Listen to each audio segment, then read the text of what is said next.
morning, everyone, and welcome to Morning Coffee. I am your host, Brooke Carlock, and I am super excited about this week's show.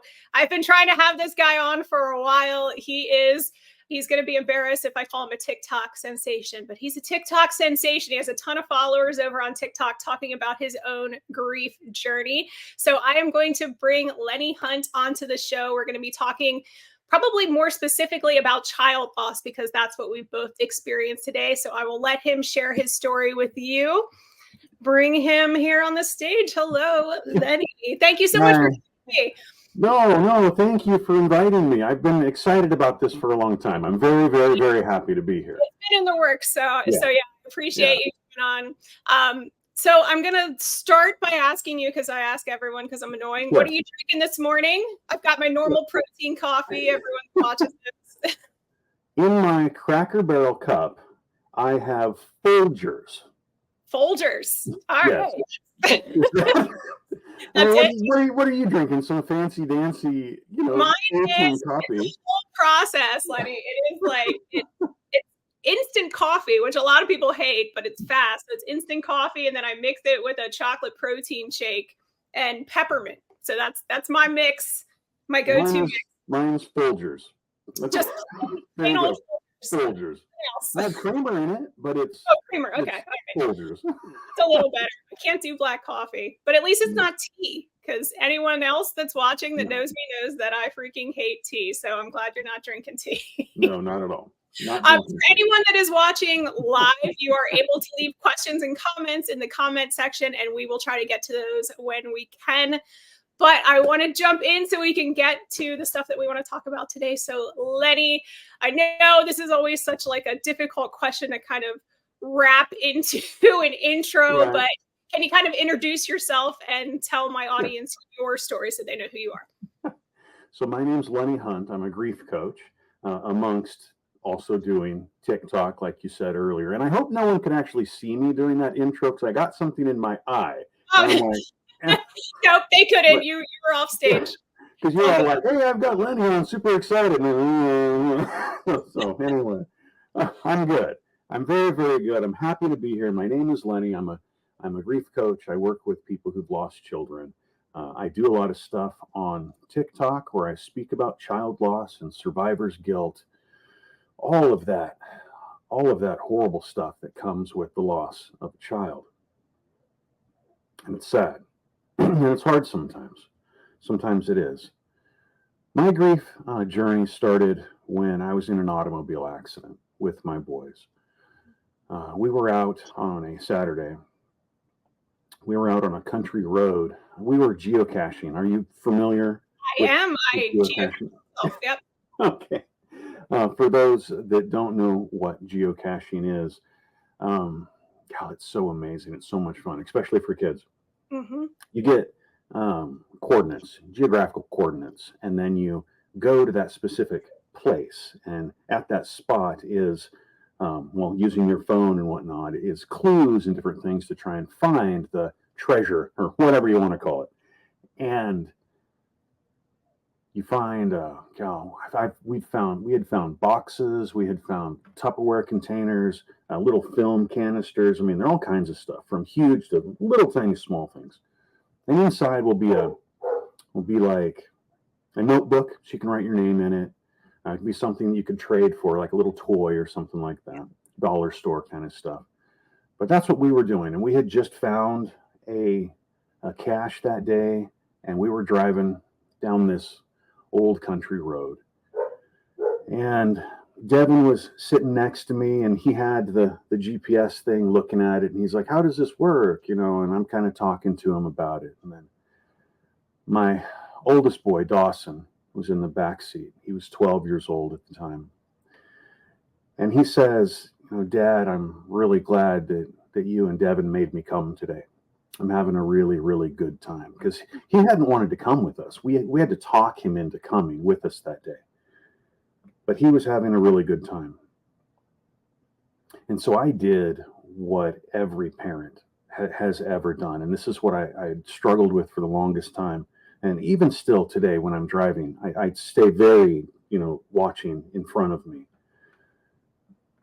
But I turned my head, just like every parent has when they're driving, whether it be to yank something out of the kid's hand or to tell them, you be quiet or whatnot. I turned my head and I was looking at Dawson and he was looking at me, and I didn't say anything and he didn't say anything, but our eyes were locked and we were happy. We were so happy, and we smiled at each other. And then when I turned my head back around, that was when I saw the stop sign fly right past us, and we went through a stop sign. And we're out on a country road, not dirt, it was paved, but out in the country. And cars drive too fast out there. And the car was coming the other way, and they didn't have to stop. And we came through, and they hit us, and that was when everything went bad. So my boys passed there. I did not. I ended up being life flighted out to a hospital a long ways away. That was how I lost my children. And that was where the whole journey started to where I am today. And that was 2011. Yeah. That's the story of when it started. Yeah, it brings up a lot for me too, because Libby died in a car accident as well, and my son went through a stop sign, so a lot of similarities there. But you mentioned that you talk about survivor's guilt, so I imagine because it was the same thing with my son. He was worried about something that had gone wrong with his car, right, and was on the phone with his dad and went through the stop sign, and so much of the recovery was just getting him to understand that it could have happened to anyone, which is what I imagine. Like you had to convince yourself, you said, any parent would have done that. But how many parents? I mean, every parent has turned their head to yell at their child or smile at their child or say, "We're almost at McDonald's. Just be quiet for a minute." I mean, every parent has done that, and not only that, but I would say every driver. I mean, is that fair to say? Every driver in the world has turned their head and looked in the back seat for one reason or another, or they drop their phone in the seat next to them. And they've got to turn and rummage for it.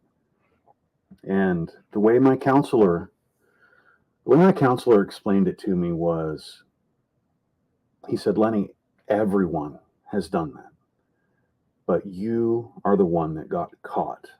Yeah. That's what I cling to today. Yeah. The car that hit us wasn't doing it maliciously. I don't even know that they were speeding, or anything like that. For all I know, he was 10 and 2, straightforward, For all I know, he could have been the best driver in the world. That doesn't mean that an accident's not going to happen. Yeah. I had my head turned. But we were happy. I think that's my big saving grace in that entire scenario, because we were happy. I suffer from survivor's guilt because I survived. What if we'd been yelling at each other? Yeah. Oh my gosh. We were talking about how many times as a parent turned around and pulled something out of their kid's hand, and I can't even imagine if Dawson had said, "Thank you so much for talking me into coming today, right? I'm having a great time." And I turned and looked at him and said, "Well, you'd listen to me more often if you do what your dad said to do." Because we've all had that conversation too, right? Yep. I don't know. That would be a hard one to swallow if my final words were me yelling at my son. But I don't have that. I have that we're happy and laughing and having a great time, and yeah. So how did you get from there to here to helping people with their grief? I made a lot of really poor decisions. Oh wait, you drank your coffee. You reminded me that I had mine. Yeah. Drink away. Well, I mean, casual here. Yeah. I made a lot of bad decisions. That's what I did ultimately. I mean, I was surrounded by a bunch of really good people. I had a wife at the time who was supportive. I had friends and family that were all supportive. I had a very, very huge church family that was supportive as well. But I felt so alone, right? Yeah. Even though I was surrounded by all of that, I felt so alone. No one understood me. You know, those are the things that are going on inside my brain. So how did I get to where I am today? Started making a lot of really stupid decisions, things that were not good for me and were not good for my marriage or my family or my friends, stuff that made all those people not want to be around me. And I don't mind so much talking about, the accident and things like that when I'm kind of telling my story of where, how it started and where I am today. Right. But I don't like getting into that so much because I like to look at it as not the things that got you there, but the story and the triumph is where you are today. Yeah. This is what you talk about, not all this ugly shit that. Right. I'm No, sorry. go for it. Sorry, I swore on your show. Sorry. My audience is used to it. It's all good. I didn't even ask if that was all right. I'm sorry about that. Totally. You're But good. you understand what I'm saying, that there's all this ugly along the way, which got me to where it is. And this isn't the story. All the stupid, the bad people, oh man. It's a lot of bad decisions that were horrible, were not good, hurt a lot of people, hurt me, got involved in relationships that were abusive. And my mom said to me one time that she and my sister were talking, and my sister had said, I just wish I had the old Lenny back, right? Because once you lose a child, your stuff is done. It's completely different. Yeah. But she said, I just want the old Lenny back. But that wasn't going to happen. The old Lenny wasn't going to happen. And this Lenny was making decisions that were hurting everybody. And my mom and her had come to the decision that Lenny was caught up in all this stuff because he didn't feel like he deserved better. And that was a big kicker for me to start rethinking my life and what it was I was doing and how it was affecting everyone. Ultimately, my family and I sat down and decided that the best thing for me would be to move, right? Rather than to continue to live in that space where all this stuff had happened and this horrible life I'd now created. So in Oregon is where I lived at the time and where the accident happened. We decided to put all my stuff in a truck, and my parents, and I didn't even drive. My parents put me in a truck, drove me out to Idaho. We found an apartment. They dropped me off, and that was it. Started my life over. Yeah. That's cut crazy. It all. Yeah. So that's that. Yeah. So was that the most I'm assuming that was the most challenging time of your grief journey? Well, yeah, kind of what we were talking about there in the beginning. I felt so alone, right? I look back on it now, and I know that though I may not have had people around me that understood what it was I was going through, they loved me, right? But because of my survivor's guilt, because, I can't say I was angry because I never got mad. I suffered from a lot of other stuff, but I felt alone. And looking back on it now, knowing that I was surrounded by a lot of people that cared about me, had I looked at it differently, I may not have ended where I am today, But also, all those poor decisions and everything have put me to where I am. So it's kind of one of those, which would you rather? Exactly. I know that there are things I'm doing today and how I reach people and teach people that I may not necessarily be doing had I been back where I was. So sometimes those bad decisions lead us to a better place, weirdly or not, or make us smarter than we were before. I have definitely had some of those situations. So your coffee. Yeah, go for it while I'm talking. Go. You need some too. How did, I'll put up this comment here from Jason, because that'll lead me into, he said, there's my favorite TikTok friend. So hi, Jason. Thanks for joining us. Jason is also a lost parent as well. Jason actually has something really cool he's working on right now. He's been doing the TikTok and Facebook game for a long time. Yeah. He's worked out this grief coloring book idea with a company out east, which is really, really cool. If you go to letterstozachary.com, which is his website, you can kind of talk about a page that would be super cool in a coloring book, about your child or whatnot. It's totally cool. And they'll like make it up, and I don't know. I'm still working it. I got the one done for Dawson. I still need to make a page for. Still need to do the other one. I need to do the other one. So yeah. Okay, so since Jason brought up TikTok, how did TikTok start?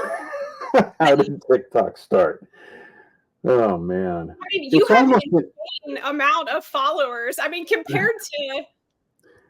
I do. I have anywhere, like it's a ridiculous number. You're up in like, what is it? Almost like 270,000. Yeah, 200. Yeah. Well, I prefer to say I have over 250,000.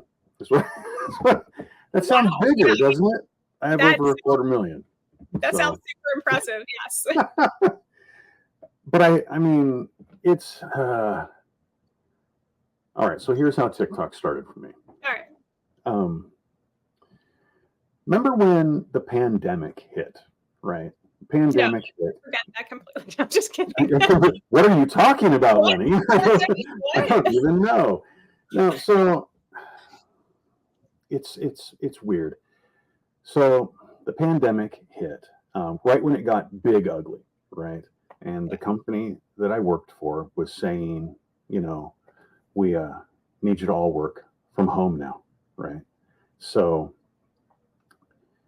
they told us on a Sunday to come on Monday at 6:30 in the morning. And I had half an hour to get my laptop, my 2 monitors, everything on my desk that I would need for my job. Yeah. And then we were going to start working from home. Okay. No big deal. Yeah, no big deal. No big deal. Just gonna start working from home. So that's what that was. And I came home, hooked up all my stuff, and I did my job from home. But then I just started getting bored. I get so bored. At work, you start working on stuff, you get bored, you start, taunting the person sitting next to you. And you get around and have fun. You get bored, you get up and go get a cup of coffee. I mean, right?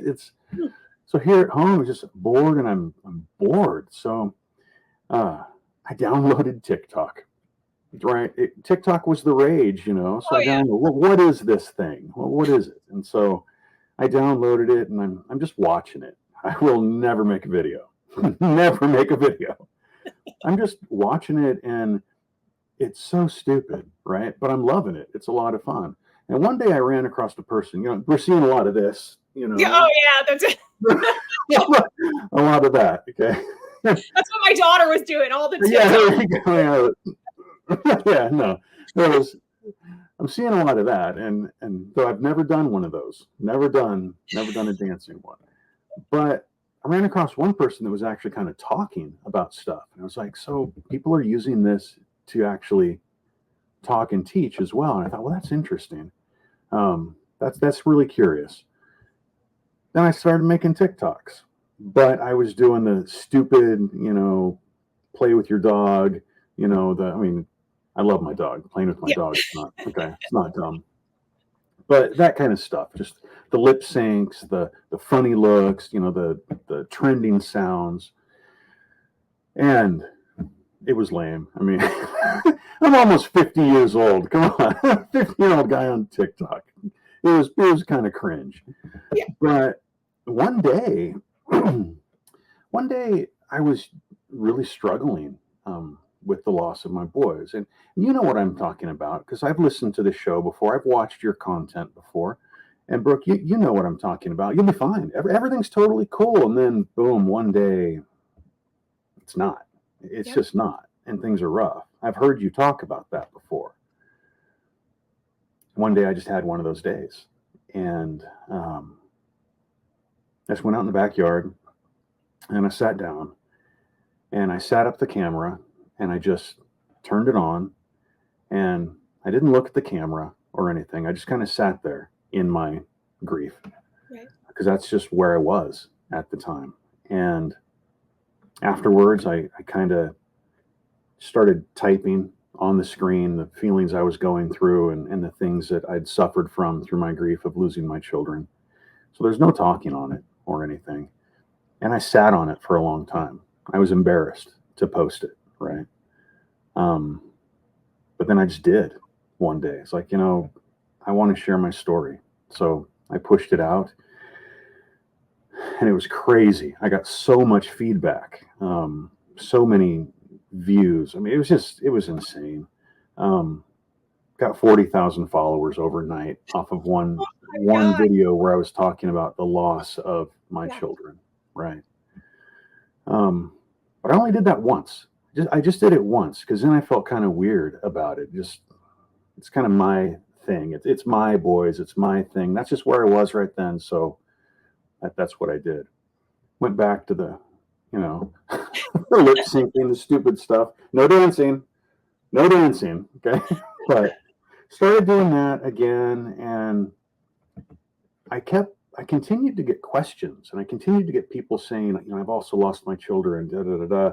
And remember how I was talking about that in the beginning, my biggest struggle was that I was alone, that no one understood me. And so through this social media that I was doing through TikTok, I saw that I wasn't. And that was my biggest thing. You ask, what was your biggest struggle? And it was being alone.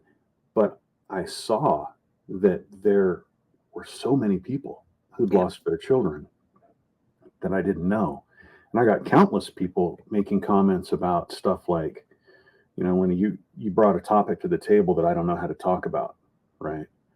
And so I started answering a lot of questions that people were asking, and just kept building from there. Started doing live shows, where I would talk to people about child loss and stuff like that. And it just, I don't know, it just steamrolled from there. And pretty much that's all I do now. I've found it a mission to talk about my children, to talk about child loss and survivor's guilt and grief and all of that. I've met wonderful people in that community that is child loss. I have some friends, who found me on TikTok, and they would listen to the things that I would say, and it'd be like, he's got a good perspective on that. And then later they lost their child. Oh. And I know it's horrible. Yeah. But they send me messages like, I found you before I lost my child. I'm glad that I did. And I'm glad that I found you before, because now I see things in a completely different way than I know I would have had I not. Yeah. Yeah. Yeah. You asked TikTok, where'd it come from? There you go. The pandemic. That's about TikTok. Okay.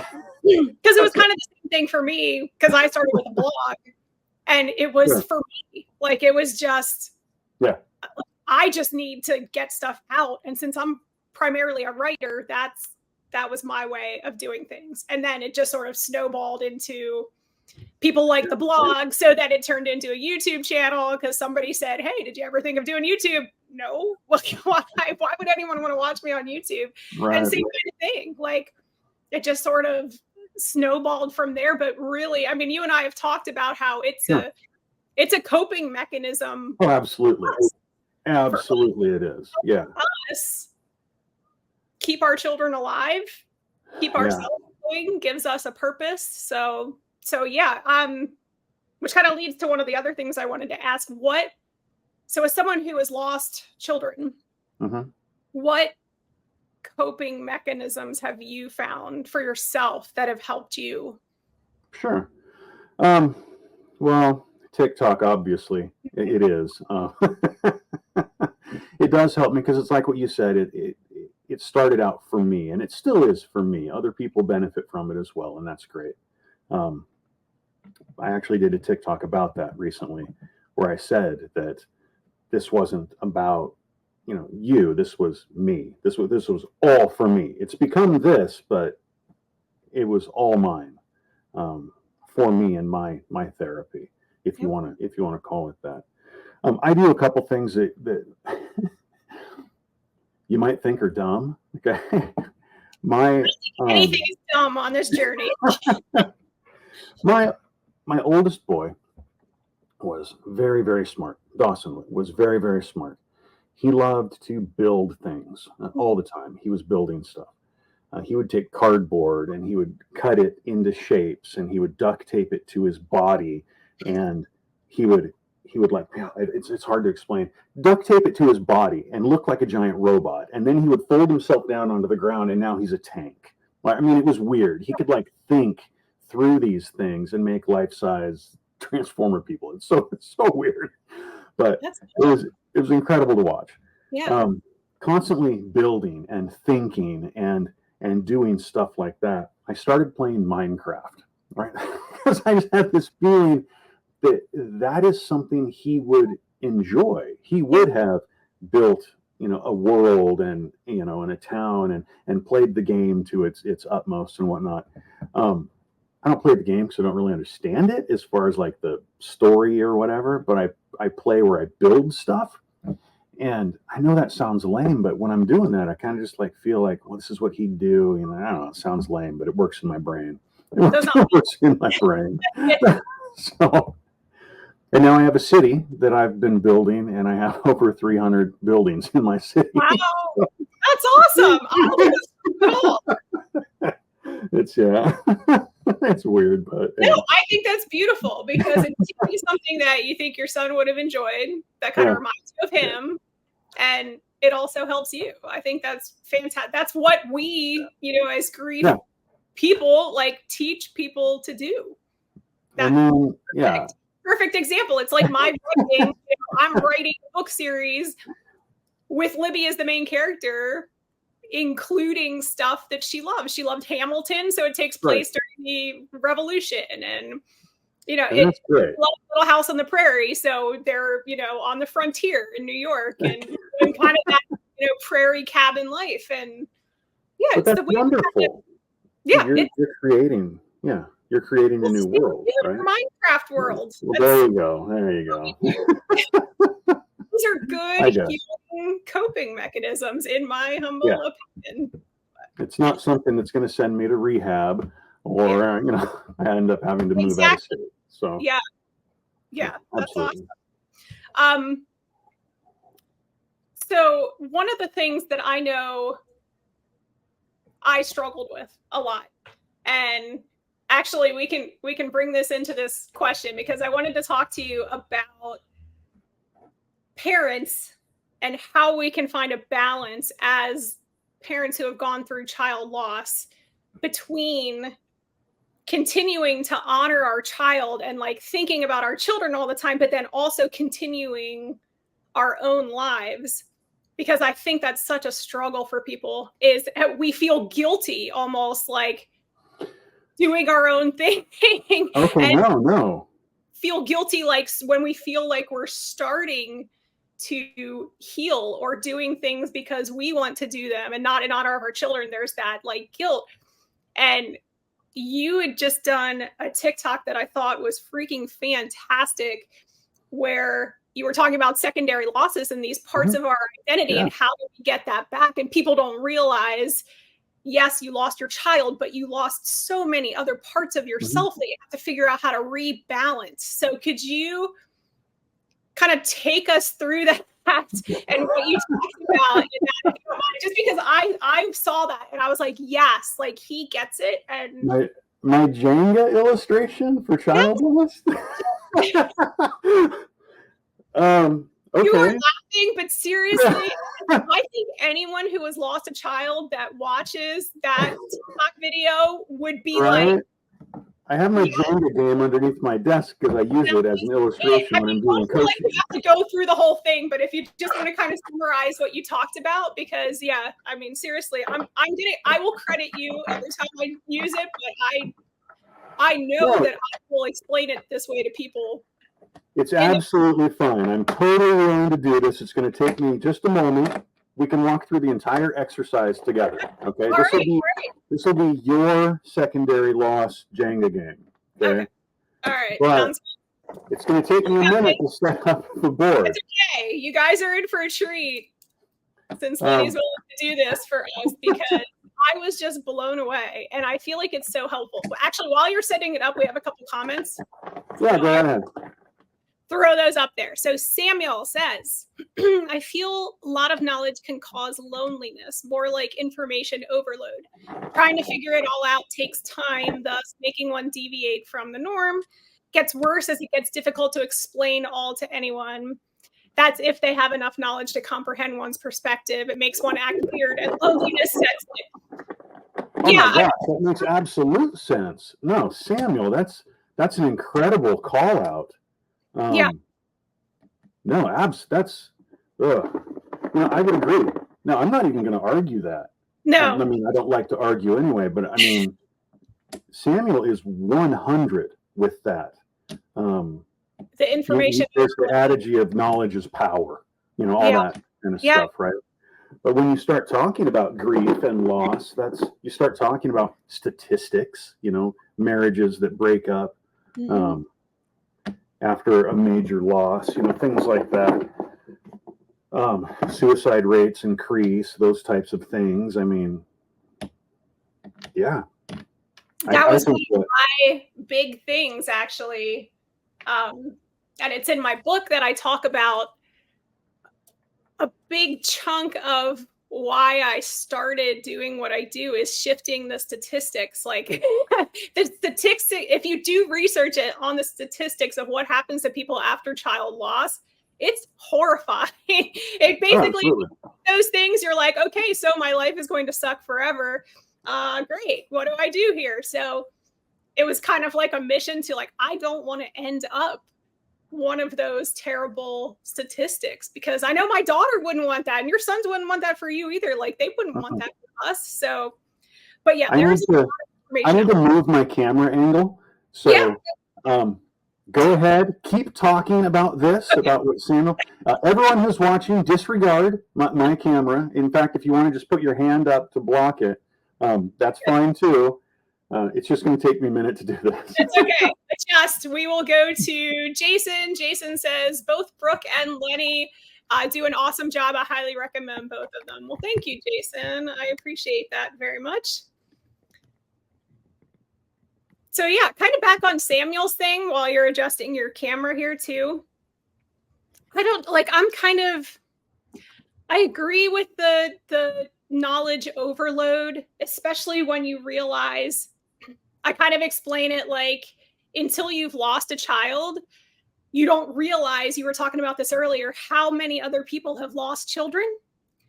And then all of a sudden, it's like when you get a new car and then you see like everyone on the road that has that same car as you that you never noticed before, and you start seeing it everywhere. Like once you've lost a child, you start seeing child loss everywhere.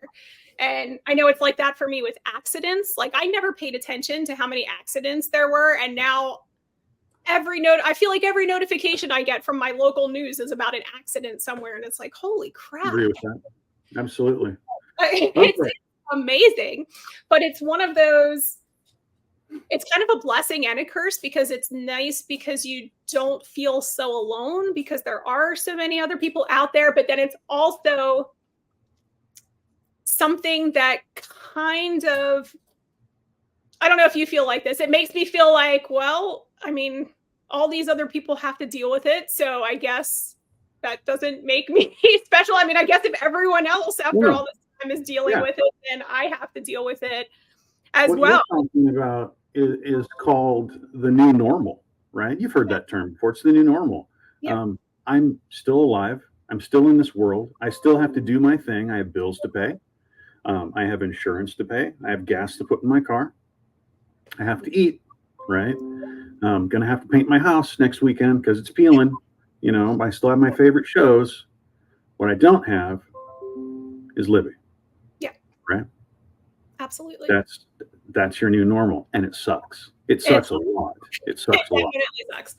Yeah. Yeah. I got the board ready.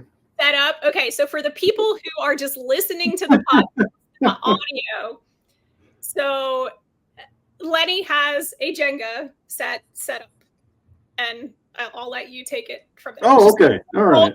Jenga set. But I am going to need your help while we do it. Okay. Okay. So, Jenga. We're all familiar with the game of Jenga. The idea is that you take pieces out, right, while you're playing, hopes that it won't fall over, right? Yeah. So, for the sake of this illustration, though, this Jenga board is you, okay? And today, it's you, Brooke. Okay. Oof. Anyone else watching? We'll say it's you. But right now, pressure. Brooke, all right. Yeah, pressure. Okay, here we go. So this Jenga board, Brooke, represents you. Yes. Now, after Libby passed, okay, after Libby passed, Libby is considered your primary loss, right? Libby is what happened. Yeah. She's no longer with us, right? And that's sad and that's horrible. But after you lost Libby, it became a cascade of other things that you lost as well, right? Yep. That's where your secondary loss is. So let's just talk candid. After losing Libby, what was the next thing that you lost? Oh my gosh. Well, the biggest was being a mom of a little kid, because my sons were older and didn't need much, I feel like, but Libby was only 10. She was with me. Your baby. Yes, she was with me all the time. I still did all of the mom little kid things. Well, you were still a mother, but you weren't a mother of a child. Yes. Right? All your other ones are open. So there you go. Okay, some identity stuff. Okay. Yeah, that was a huge part of my identity because I loved being a mom to little kids. So there you go. Yeah. Here's your identity. I just took it from you. Okay. It's now out of you. So no more identity. And we're not putting it back on top because you lost it. Okay. Yeah. There you go. Yeah, that's not coming back. All right. There you go. This is your new normal. I mean, you have a new identity now, but it's not this one. Yeah. Right. Okay. All right. So what's next? What else did you lose? I lost my marriage. That should be a couple pegs in there. I lost my marriage ended. It had been not good for a long time. And after Libby died, that was kind of the last straw where I was like, I can't deal with that drama along with dealing with the loss of my child. So I was no longer a wife. Here you go. I just took your marriage. Okay. Identity and marriage. That's what you've lost. But you know what? I lost my marriage too. Mm-hmm. You know, the statistic for husband and wife, parents staying together after a major loss, like child loss, is astronomical. The divorce rate is astronomical. And already in our nation, it's at 50%. Is that what it is now? So, it's pretty abysmal as it is. Yeah. Right. But I can absolutely see out of just the first thing that you spoke about, your identity as a mother of a child would put such a strain on, a hurting marriage already, because this was a huge piece of who you were, right? Yeah. So I get it. Makes absolute sense. Yeah. Yeah. Two big things right off the bat. Super big. What's next? It might sound weird, but music. Nope. Doesn't sound weird at all. I loved music, and Libby and I listened to music together all the time. And now I cannot listen to music because it reminds me too much of her. So there you go. I just took away your music. Yep. Okay. What else? I'm going to say, and I think this will still work for secondary losses, but because I lost my marriage, I also lost my helper, I guess. Like, okay. if that makes Your sense, like companion, right? Yeah. No. That makes absolute sense.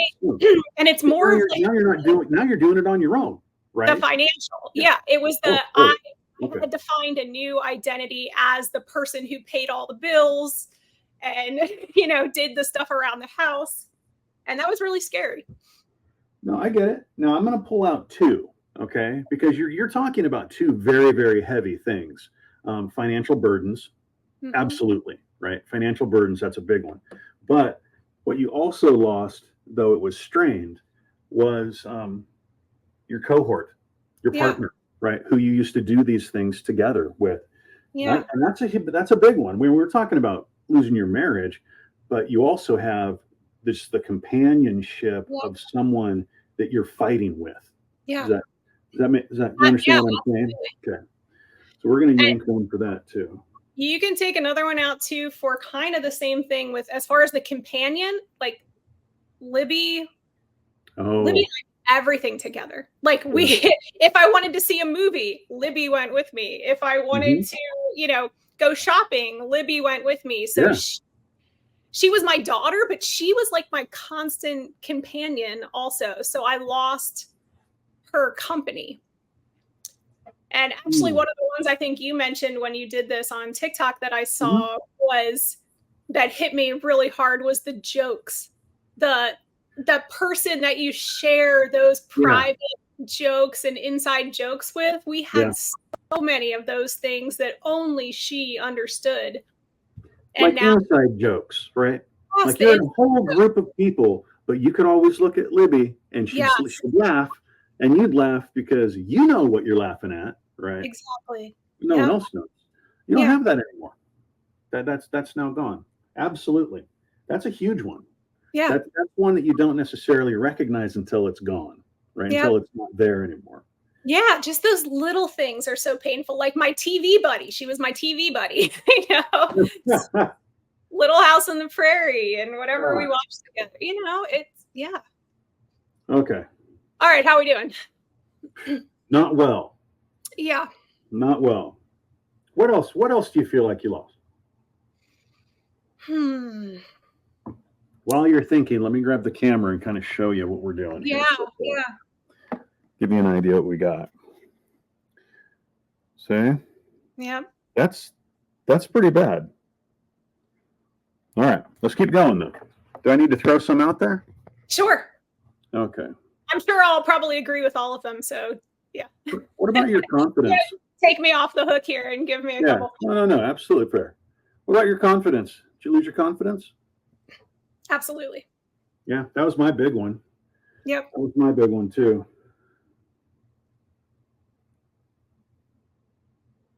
There we go. Security. Now this one, whenever I talk about it, I always spin it to myself because I know it's a touchy subject. Okay. But I gained weight, right? I gained a lot of weight. So I always say I lost my boyish figure, right? It is what I say.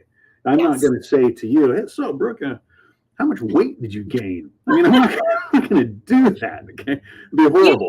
Weird, though. Would you agree? I agree. Yes. Okay, great. I would say at the beginning, like the first few months, I lost weight because I wasn't eating. I didn't want to eat, but then once that wore off, I was eating everything in sight. Eating was like a comfort. So yes, if you look back at my first videos, I weigh a lot more in those videos than I do now. So that was definitely a problem. Okay. So we're gonna say you did lose your girlish figure. Okay. Yes. But we're also gonna say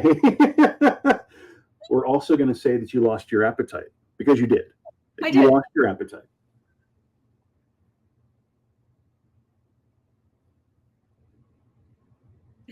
Along with the appetite, some of my favorite recipes because I know Libby loved them, so now they're too hard to make. Yeah. Sorry to hear that. Yeah. I really am sorry to hear that.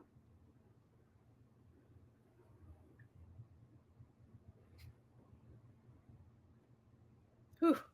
We're looking pretty holy there. I know, and not good holy. Nope. What about family traditions? Oh my God. Yeah. Completely changed. Yeah. Yep. I tried to keep some of them with the boys, but a lot of them were just different. Again, because she was a little kid and Right. no longer had that. Yeah. Oh man. Well, see now, but we're at a spot now where Standing upright at this point.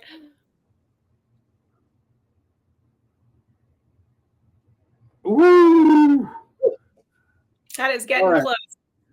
It's getting close. Now what? What else? If you're just listening to this, there is a very empty Jenga tower here. It's looking very precarious.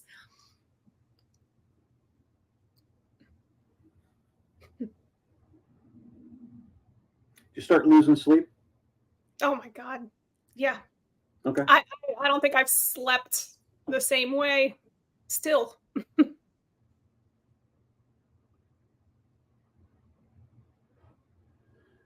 Oh, you're making this hard.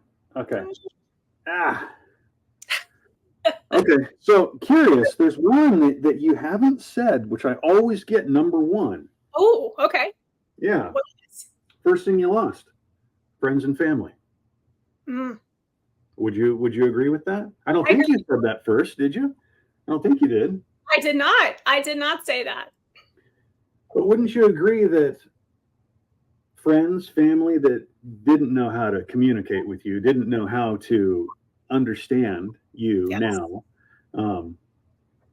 they kind of people that listen to my show, I'm sure they will be thinking about my brother because I say it about him all the time. Okay. He is constantly telling me to get over it and to move on. And he doesn't understand why I still talk about Libby and why I do all the grief stuff. So yeah, different dynamic, definitely. Oh, man alive. Okay. So we're going to stop there. But let me get you a nice close-up for everybody who's watching. Here we go. This is what we got. So there's the Jenga game now. Okay? Look at that. Mm-hmm. Barely hanging on. But this is the illustration about secondary loss. We talk about, well, Lenny, I'm not hungry anymore. Ever since my loss, I have trouble eating, right? Well, look at you. You're full of holes now. You're nothing like what you used to be. Well, I have trouble eating. I have trouble sleeping. I get annoyed so easily with people now. Well, of course. I mean, I like to use the word, you're not even a shell of what you used to be, with all these holes. And it's surprising, in all honesty, that this is still standing. We've taken so much out of it, but that's the point. You're still here. This is your new normal. It looks like this, right? Right. This is secondary loss. This is you with a lot of secondary loss. Yeah. And that's kind of where you're at now. So now the question is, well, what do I do? How do I fix it? Right. What do I do? How do I fix it? With holes. How do I fix holes? How do I fill all my holes? Well, just a second. There we go. Let me get this. Am I back to normal almost? Yep, that looks good. There you go. Okay. Well, the number one thing that I would suggest, sorry, I'm just taking it out of the way. No, that's okay. One thing that I talk to people about when they start, Lenny, I have no energy getting up in the morning. I don't want to be around people. These are confidence issues, right? Yeah. I didn't understand it at the time. At the boys' service, one gentleman who I really appreciated in my life says to me, while we're there, Lenny, things are going to be hard for you for a long time, but I want to tell you one thing that you need to do. One thing. And I didn't get it at the time, okay? But there's one thing you need to do. Take a shower every day. Yep. Thinking, okay, take a shower every day. Thanks, man. Sounds weird. Thanks a lot. But now I look at that, and what I realized that he was trying to say was that, well, one, obviously you're refreshed when you take a shower. I'm starting over, right? Which is what I need, because I've now established a new sense of time, right? Because time disappears. It's once you're spending all day in bed, once you're spending days on end not eating, right? Once you're spending days and days and days not going out and being around people, right? Then it's easy to just become lost. That's what one thing he was trying to say to me. And that's one thing that I teach is take a shower. It sounds so stupid. I know it sounds so stupid. Trust me, I say the same thing. It's basics. It is all about basics. It is basics. It is taking a shower. It is going for a walk, right? Some people need to get animals, right? They need a dog or a cat, something that they can take care of. You know, these are all very basic things. When I do my coaching, I push. I'm a huge advocate for good grief, right? Because there's different kinds of grief. There's the grief that everyone knows about, where we're sad and we're broken. We're the Jenga game, right? That's what we are all day long. And no one wants to be around us. And I don't blame them, right? I don't blame people not wanting to hang out with me when I was in my ugly time. Right? Yeah. I don't blame anyone for that. Not at all. I'm not going to hold anybody to that. I wouldn't want to hang out with me either. But I push good grief. It's a flip. I'll explain it this way. When you sit and you think about Libby, and you start to get sad, and you start to think about, actually, you and I talked about this, so I know this, okay? You had bought tickets to go see Hamilton, right, with Libby, which, and you guys didn't get to go do that. That was going to be a couple weeks later or something? It was 2 weeks. She died 2 weeks before our trip. Yeah. I don't know Libby, right? I never met Libby, but when you tell that story, that hurts my heart. It does. That's heavy, right? And so I can understand how whenever hearing Hamilton kick on, right, you got to turn it off. I can't listen to that song. I got to turn it off, right? Or you see an ad for it or a billboard or something like that. You got to turn it off. Yeah. That's the ugly side of grief, right? Yeah. But good grief, which is what I coach, is where that ad comes on, right? And you think, man, Libby and I used to love listening to that album. And that's where you leave it. Don't make it sad. Keep it happy. Keep it good. Yeah. We loved that play. We loved that musical. She loved dancing to it. That's your good grief, because you're not going to take it to where it's ugly. You're going to leave it there, right? Yeah. I remember that. That was great. That was good times.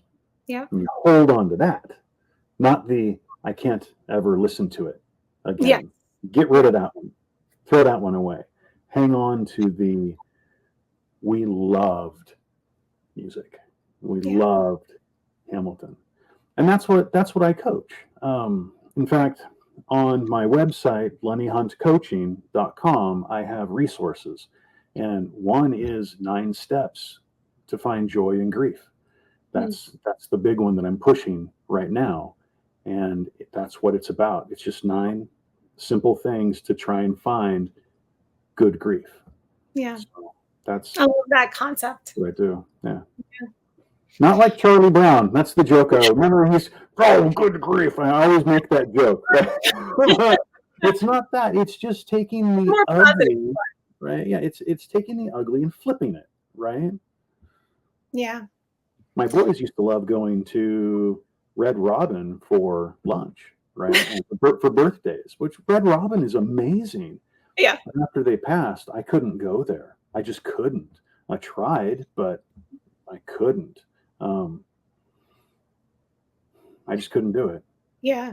Now I can, but it's because I go there, and rather than being sad, I sit and I think, I remember when I used to come here for Yeah. Dawson and Devin's birthdays. Look at this place. We had so much fun here, right? We used to laugh and joke about this and laugh and joke about that. And we would eat our burgers, and such a great, great time. Yeah. And I got to hang on to that, not Yeah. I can't go there anymore. I can't do it because it brings back too many painful memories. What about the good memories? Because it's going to be good memories too. It's like I'm sorry, now I'm starting to ramble. It's like the what if game, okay? You know the what if game because you went through it too, right? Yeah. What if Libby hadn't been in the car, right? What if they'd taken a different road, right? What if they weren't on the phone, right? I mean, I know a little bit about your story, Brooke, and so we fall into the what if game all the time. Every parent who's lost a child falls into the what if game. Of but course. The what if game is strictly designed. I mean, the only rule to the what if game is that Brooke loses. Yes. That is so true. It's absolutely the truth, because it doesn't matter what you say with the what if game. It's always against you. But there is one piece in the what if game that does work. It does work. What if I did this and it made me sad? Mm-hmm. So I don't want to go there. Okay. Well, what if you did that and it didn't make you sad? So the what if is generally negative, right? But is there a way to flip the what if? Yes. Yeah. And it's called good grief. Yeah. Oh, I love that. We do that. See, with Libs, it was the Olive Garden. Oh. So we do the Olive Garden all the time, just on all the big days. It's always Olive Garden because that's what we did for her birthday. It was her favorite restaurant. No, but it is stick at Olive Garden. That place is great. Yeah, we crack jokes about her all the time because she ate noodles. She ate more noodles than any 10-year-old could naturally consume. And we used to tell her she was going to turn into a noodle. So there's no better way to celebrate Libs, food-wise than noodles. But yeah, it's a thing. And you're right. We have turned it into something more celebratory, more than something sad. Celebratory. That's a good way that's what you said, right? Celebratory. Yeah. That's like, yay, right? Yeah. That's my English teacher word. Brooke, I've been sitting here this whole time and I've been thinking about something. This is going to sound so stupid, but I need to apologize to you and I need to ask for forgiveness. Okay. The first time that you and I met, I was wearing my Hogwarts t-shirt. No. Yes. And you asked me what house I was in. And I said that I was in Gryffindor. Right. And that's what I thought. But I started thinking, is that right? That's what I told her. Is that right? So I went and did another test. I'm actually a Ravenclaw. And I'm sorry. I mean, I don't know what that means. I don't know what it means to be in Gryffindor as opposed to Ravenclaw. I don't know. The internet told me that I'm Ravenclaw. So I need to apologize to you that apparently I'm not. Apology accepted. And I and Libby, we were proudly Hufflepuff, and I remain Hufflepuff. Yes, sweet and lovable, and likes to help other people. Ravenclaw is good. Ravenclaw, those are highly intelligent. Yep, there you go. Okay, I'll take that. Ravenclaw are the smarties. Yep. Okay. All so right. But yes, yeah. Apology accepted. It is all good. Okay, good. Thank you. I will hold it against it that you lied about your Hogwarts house. All right. Oh my gosh, we are almost at an hour. Like, I don't know how that flew by, but yeah, I'm gonna have you back on because I still have like a list of 10 questions that we didn't get to. But this was amazing. So thank you so much. I do want to throw up just a last couple comments here. So Holly Redhead, when you were talking about losing friends and family, that really resonated. Absolutely. Jason says, loving the grief Jenga visualization. I have to remember that. That's what I told him, Jason. I was like, I will give you full credit. But it's such a good, the visual representation is just on point. It is fantastic. And said, it's been incredibly timely. Just returned from Trader Joe's and cried my eyes out on the way home because this was a Sunday morning activity that my son and I did every Sunday. We'll turn it to happy. So there you go. You inspired Holly to make the Trader Joe's run. Well, that's great. A good grief activity. Well, Brooke, the thing is that, and that's the way I do all of my coaching, is that I use object lessons, right? Yeah. Or something physical that people can touch, or something that people can walk away from and see that thing tomorrow and go, that's what we were talking about yesterday.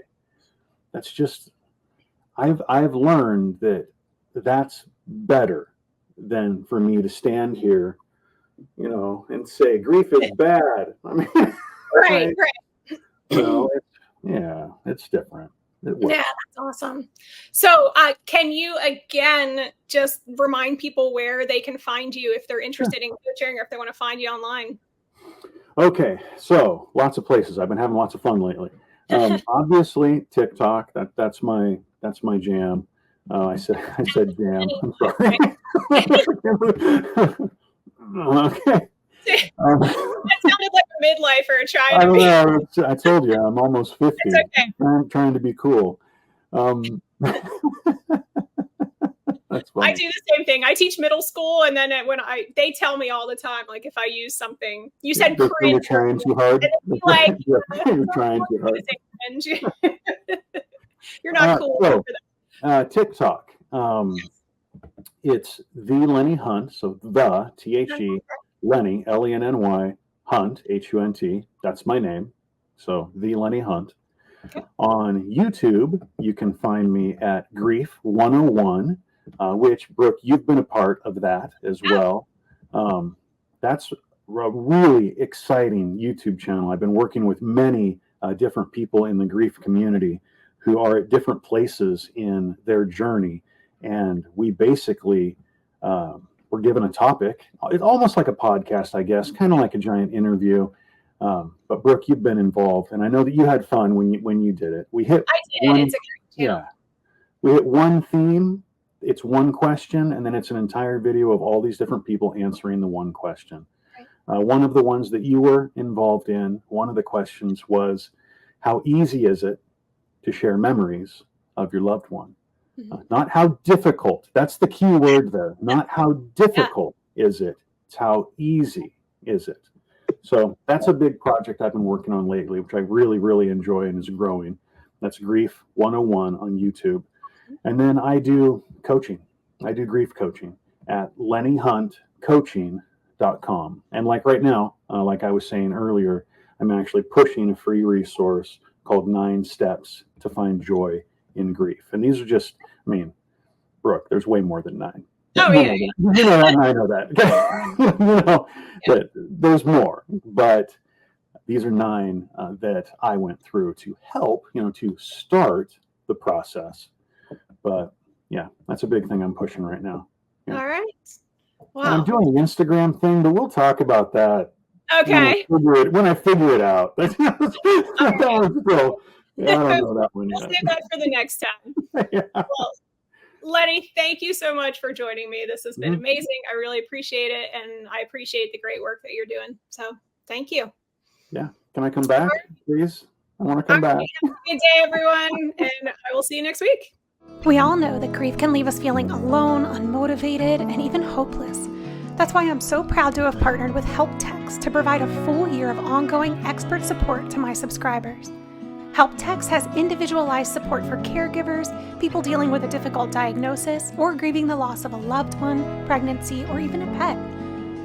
You answer questions at sign up to get specific support just for you, including 2 texts per week and even extra texts on special or difficult days like birthdays or anniversaries. And the best part is, if you sign up using the site linked in my description, you'll get a 10% discount off of your subscription.